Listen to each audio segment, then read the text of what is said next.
Madam இந்த MBBS படிக்கிறாங்க. So நீங்கள் ஹோமியோபதி வந்து என்ன படிப்பாங்க மேடம்? ஹோமியோபதி படிக்கிறதுக்கு நாம் வந்து கண்டிப்பாக நீட் கிளியர் பண்ணணும்.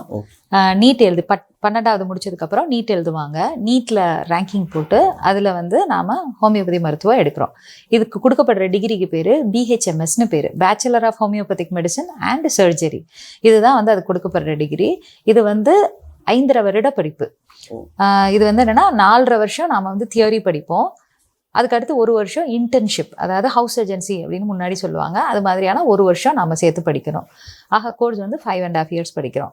இதில் நாம் எம்பிபிஎஸ் கரிக்குலத்தில் என்னென்னலாம் படிக்கிறோமோ அதே இது ஹோமியோபதியிலையும் படிப்போம். இப்போ உதாரணத்துக்கு முதல் வருஷம் எடுத்துக்கிட்டா ஒரு அனாட்டமி, ஃபிசியாலஜி, பயோகெமிஸ்ட்ரியிலேருந்து அடுத்த வருஷம் பெத்தாலஜி, மைக்ரோபயாலஜி, இப்படி என்னென்னலாம், சர்ஜரி, அப்ஸ்டெட்டிக்ஸ் அண்ட் கைனகாலஜி, அதாவது மகப்பேறு மருத்துவம், அதுக்கப்புறம் ஜென்ரல் மெடிசன், எல்லாமே இதே மாதிரி படிப்போம். இன்க்ளூடிங் எஸ்பிஎம் சொல்லக்கூடிய social preventive medicine, community medicine இப்போ சொல்கிறோம்.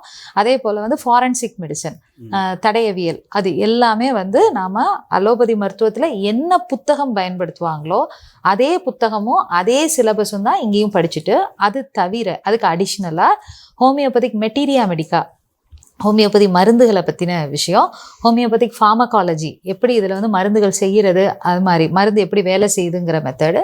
அதுக்கடுத்து ஆர்கன் ஆஃப் மெடிசன்னு சொல்லுவோம், அதாவது ஹோமியோபதி மருந்துகள் எப்படி வேலை செய்யுது, அதனுடைய பேசிக் ஃபிலாசபி என்ன, அதை பற்றின லாஸ் என்னென்னலாம் இருக்குது அப்படிங்கிறத படிக்கூட ஹோமியோபதிக் ஃபிலாசபி. அது வந்து ஆர்கனான் அப்படிங்கிற பேரில் படிப்போம். ரெப்பாரட்ரி அப்படின்னு ஒரு மெடிசன் படிப்போம். அது வந்து என்னென்னா எப்படி வந்து இந்த மருந்தை செலக்ட் பண்ணுறது அப்படிங்கிற ஒரு இதையும் மெத்தடையும் படிப்போம். இதெல்லாம் அடிஷ்னலாக படிக்கக்கூடியது. ஸோ ஹோமியோபதி மருத்துவம் 4.5 வருஷம் ப்ளஸ் 1.5 வருஷம், 1 வருஷம் வந்து நம்ம இன்டர்ன்ஷிப் பண்ணுறோம். இதற்கு அடுத்ததாக அதில் எம்டி இன் ஹோமியோபதி இருக்குது. இப்போதைக்கு வந்து 7 பிரிவுகளில் நாம் அதில் வந்து எம்டி வந்து கொடுக்குறாங்க. ஹோமியோபதிக் சப்ஜெக்ட்ஸ்ன்னு எடுத்துக்கிட்டோன்னா ஆர்கனான, மெட்ரியா மெடிக்கா, ரெப்பர்ட்ரி, ஃபார்மகாலஜி. அதுக்கு அடுத்ததாக அலோபதி மருத்துவ முறைன்னு நாம் சொல்லக்கூடிய ஜென்ரல் மெடிசன், பீடியாட்ரிக்ஸ், சைக்காட்ரி, இது எல்லாமே வந்து இப்போ ஹோமியோபதி மருத்துவ முறையில் நாம் எம்டிலையும் பண்ணுறாங்க. அதற்கு அடுத்ததாக அந்த டாக்டர்ஸ் விருப்பப்பட்ட ரிசர்ச்சில் வந்து பிஹெச்டி பண்ணுறாங்க. இது எல்லாமே வந்து நம்மளுடைய டாக்டர் தமிழ்நாடு எம்ஜிஆர் மெடிக்கல் யூனிவர்சிட்டியிலேருந்து தான் இதையும் பண்ணுறாங்க. ஓகே.